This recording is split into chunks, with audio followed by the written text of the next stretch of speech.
Gather round cause it's story time. Let's imagine they use our mind cause it's story time, story time. It's story time, story time. Let's use our imagination.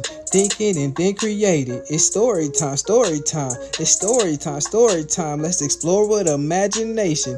Think it, exaggerate it. It's story time, cause it's story time, story time. The Bear and the Fern, written by Mr. J, illustrated by Mary Manning, read by Jamel.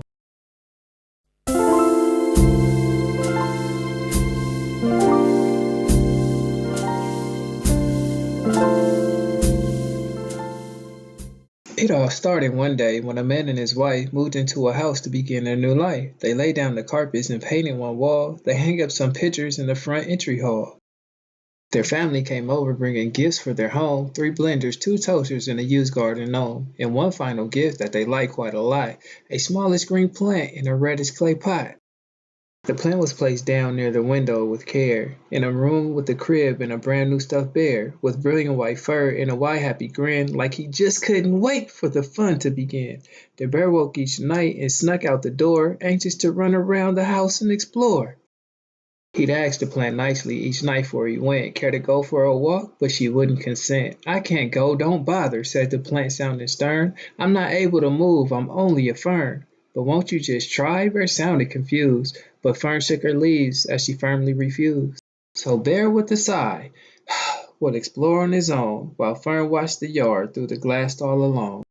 Weeks rolled on by and Fern wouldn't relent, secure in her place unmoved and content, while Bear ran off playing with new friends he had made, a vacuum, some books, and a pale pink lampshade.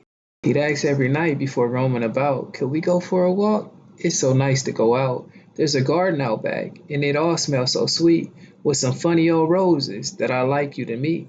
And each time he'd ask, Fern would soundly reject. I'm a potted house plant, what do you expect? Plants sit and we grow and we take in the sun. We don't walk, we don't spin, we don't have that much fun. But how do you know? Try it once, he'd implore, but Fern wouldn't budge from her place on the floor.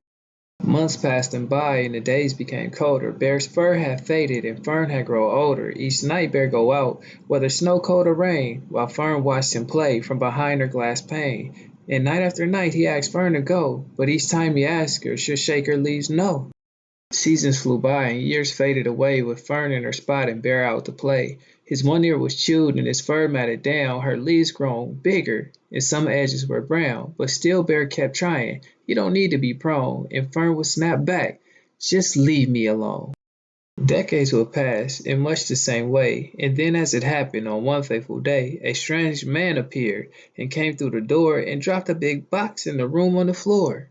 He packed up the box with all that could fit, some toys, a few games, and a used catcher's mitt.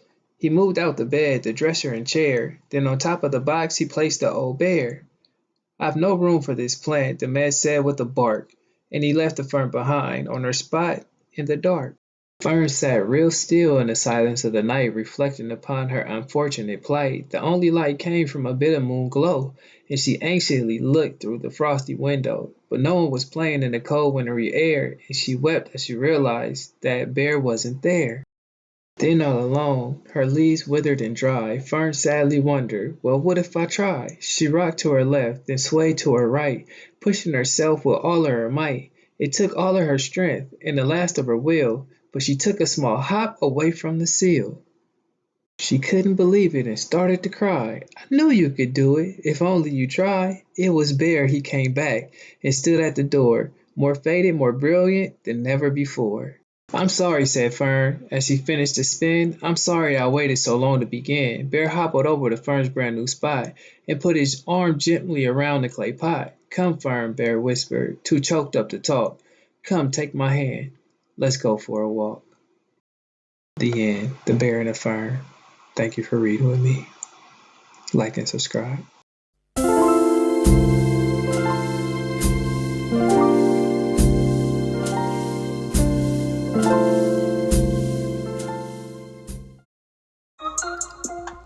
Gather round cause it's story time. Let's imagine they use our mind cause it's story time, story time. It's story time, story time. Let's use our imagination. Think it and then create it. It's story time, story time. It's story time, story time. Let's explore with imagination.